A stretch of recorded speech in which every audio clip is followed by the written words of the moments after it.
बात करते हैं महाराष्ट्र के महाभारत की, जो शिंदे सेना और शिवसेना के बीच जोरदार तरीके से अब भी जारी है।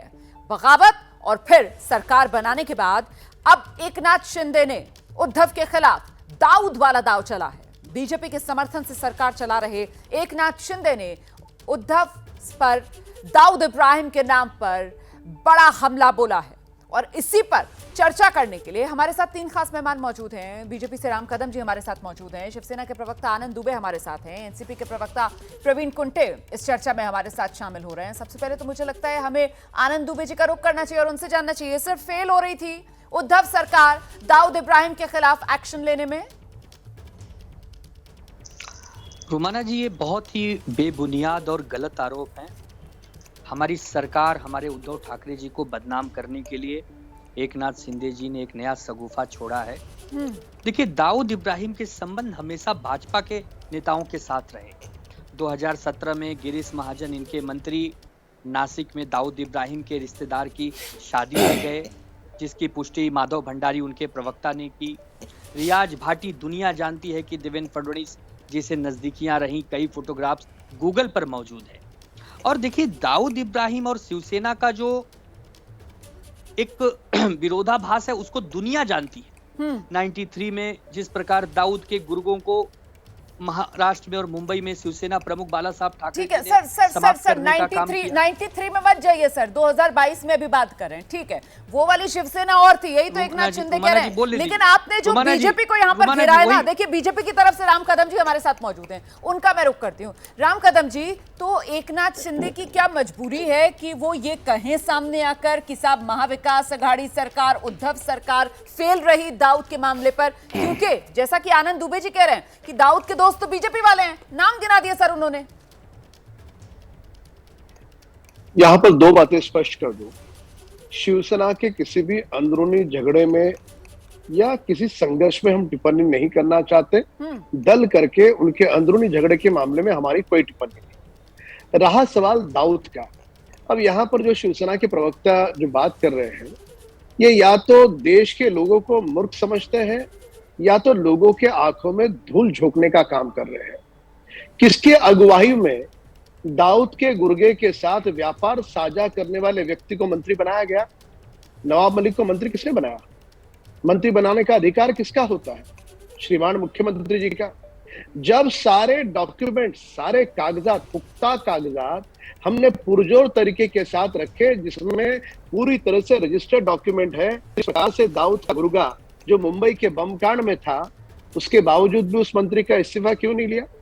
ये हम नहीं कह रहे, ये तुम्हारे ही जमीनी पार्टी के कार्यकर्ता कह रहे हैं कि ये कौन सा नया शिवसेना का रूप है कि जो दाऊद का डायरेक्ट जिसके साथ व्यापार है उसको शिवसेना के मुख्यमंत्री ने, महाराष्ट्र के मुख्यमंत्री ने उसका इस्तीफा नहीं लिया।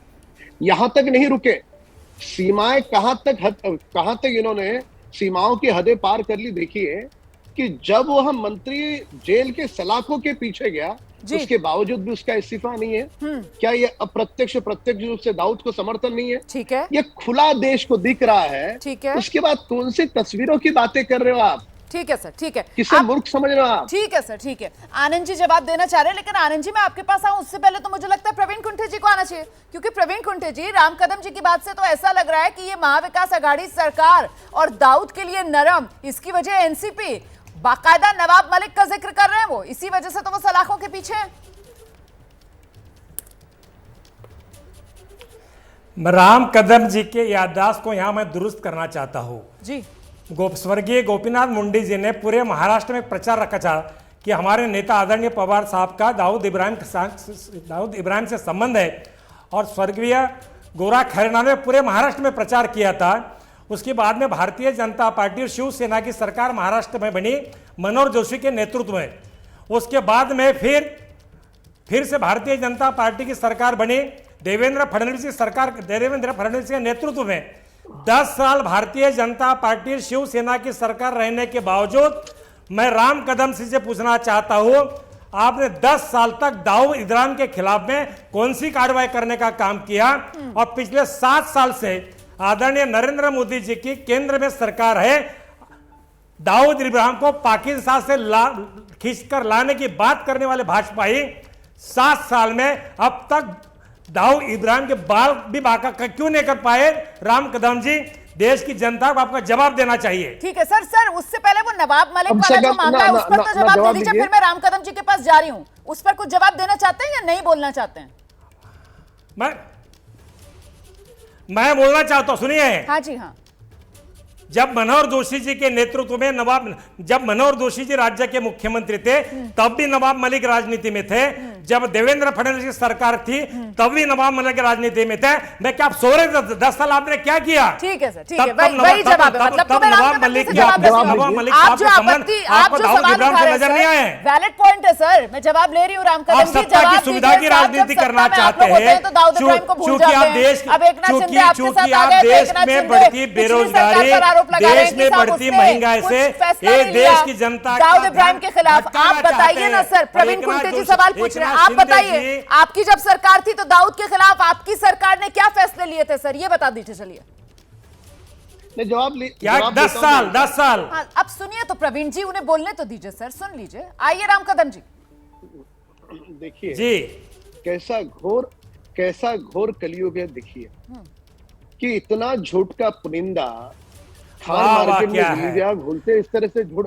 हरिभक्त परायण रामदास कदम जी, जरा मैं अभी थोड़ी आप पर आऊंगा थोड़ी देर से। आप प्रवीण जी प्लीज सुन लीजिए, उसके बाद मैं दोबारा आपके पास आऊंगी तो आप बोल लीजिएगा। राम कदम जी, मैं आप पर भी आने वाला हूं। आप राम कदम जी को सुन लीजिए सर, नोट कर लीजिए, उसके बाद आपके पास आऊंगी तो आप सिलसिलेवार तरीके से अपनी बात रख दीजिएगा। जो भी आपको काटना है उनकी बात काट दीजिएगा। राम कदम जी आइए। सच सुनने का उनके पास धीरज इस कारण नहीं है कि स्वयं तो दाऊद के साथ व्यापार करेंगे और लोगों से सवाल पूछेंगे कि दाऊद को अब तक लाया क्यों नहीं। आपको कौन सा नैतिक अधिकार है पूछने का? दाऊद के साथ व्यापार करने वाले तुम्हारे दल के मुखिया, उनको तुम पद से नहीं हटा सकते हो, इतनी तो तुम्हारी मजबूरियां हैं। और बाद में खुलेआम पूछोगे कि दाऊद के साथ किसके क्या रिश्ते हैं। क्या देश को नहीं समझता? ये नहीं समझता देश को। कम से कम उस मंत्री का इस्तीफा तो लेते जो खुले आम, जिसने बमकांड में हजारों लोगों को मार दिया, उस व्यक्ति के साथ व्यापार कर रहा है। मुंबई जैसे शहर में 3 एकड़ जमीन क्या 30 लाख रुपए में मिलती है? किसे बता रहे हो आप? ये ज्ञान की बातें अपने पास ही सीमित रखना।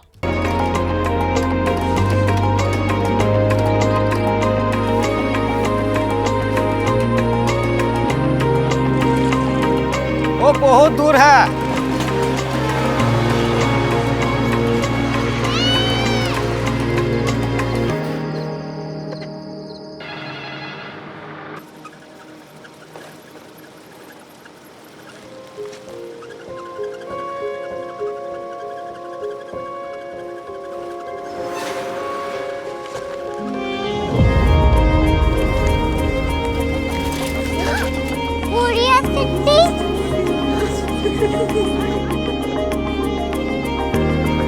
दुनिया कुछ लोग बड़े होते हैं। कोरिया सिटी कहाँ है? प्रोफेसर साहब को पता होगा। हो, ये छोटा वाला ग्लोब लगता है और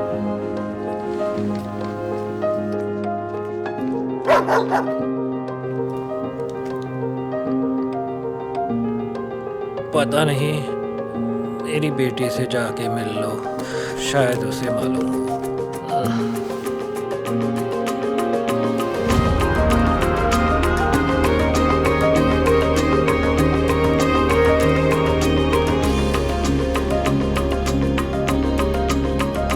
हाय, बाबा ने भेजा है। Come here. Korea city.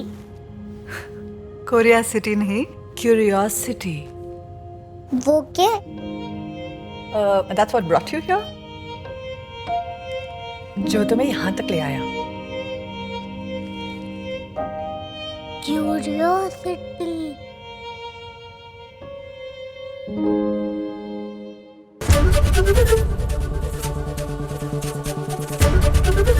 ABP news आपको रखे आगे।